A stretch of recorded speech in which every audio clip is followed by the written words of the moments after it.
This is National Native News. I'm Antonia Gonzalez. A bill in the Washington State Senate would improve voting rights for Native Americans. Correspondent Emily Schwing has more. The bill is sponsored by John McCoy, Washington's only tribal member in the Senate. On tribal elections, turnout is really high. It's in the 80-85%.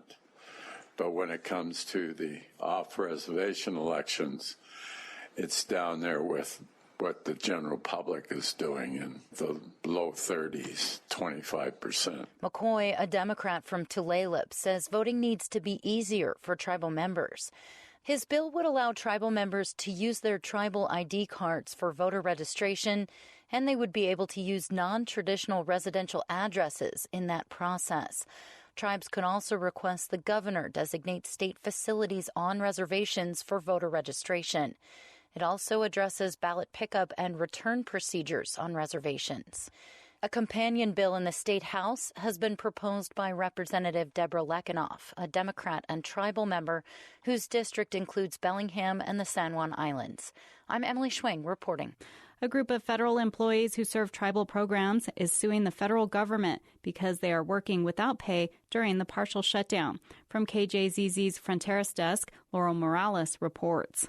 The Albuquerque-based Federation of Indian Service Employees filed suit last week under the Fair Labor Standards Act. They seek pay plus damages, basically double wages, for employees forced to work without pay. Union President Sue Parton says Indian country employees who often work in remote areas are more heavily burdened than others. During the last shutdown, several other unions had sued, and in 2017 the court concluded that they were entitled to these damages. So a precedent has already been established, and we feel pretty good about our chances of prevailing. The federal government has until March 15th to file an answer. That could be delayed because of the partial shutdown.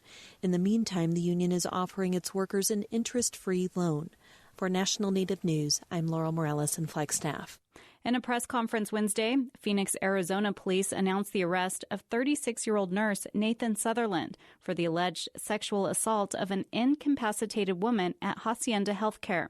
The woman gave birth in late December, prompting an investigation. The San Carlos Apache tribe confirmed she's an enrolled member. Police say the arrest comes after court-ordered DNA tests. Police also say the baby is doing well. The Intertribal Council of the 5 Civilized Tribes in Oklahoma is calling for an end to the partial government shutdown. The council recently passed a resolution seeking restoration of tribal federal programs and funding. Tribal leaders say the shutdown has been disruptive, but tribal services continue. The council also passed a number of other resolutions, including support for Oklahoma to change Native American Day to the second Monday in October, commending Cherokee Kevin Stitt on his election as Oklahoma's governor, and support for the Indian Child Welfare Act. New Mexico Governor Michelle Lujan Grisham announced this week the appointment of the Indian Affairs Cabinet Secretary. Lynn Trujillo, who's a member of Sandia Pueblo, will serve in the role. She's worked with Native communities for 2 decades, recently as Native American Coordinator for USDA. She was previously General Counsel for Sandia Pueblo. I'm Antonia Gonzalez.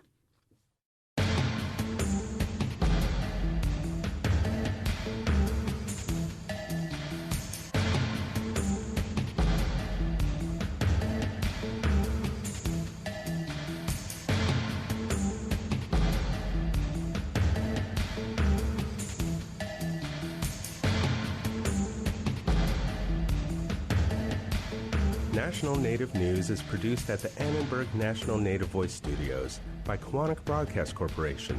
Funding is provided by the Corporation for Public Broadcasting, with support from the Public Radio Satellite Service.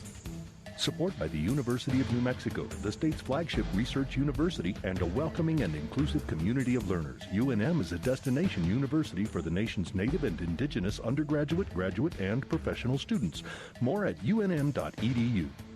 Support by Travoy, seeking Indigenous artwork to show in Kansas City, Missouri. Up to 6 artists will be chosen.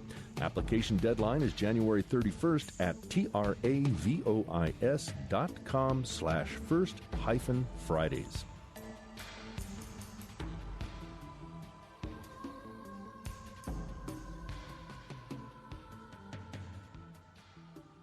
Native Voice One, the Native American Radio Network.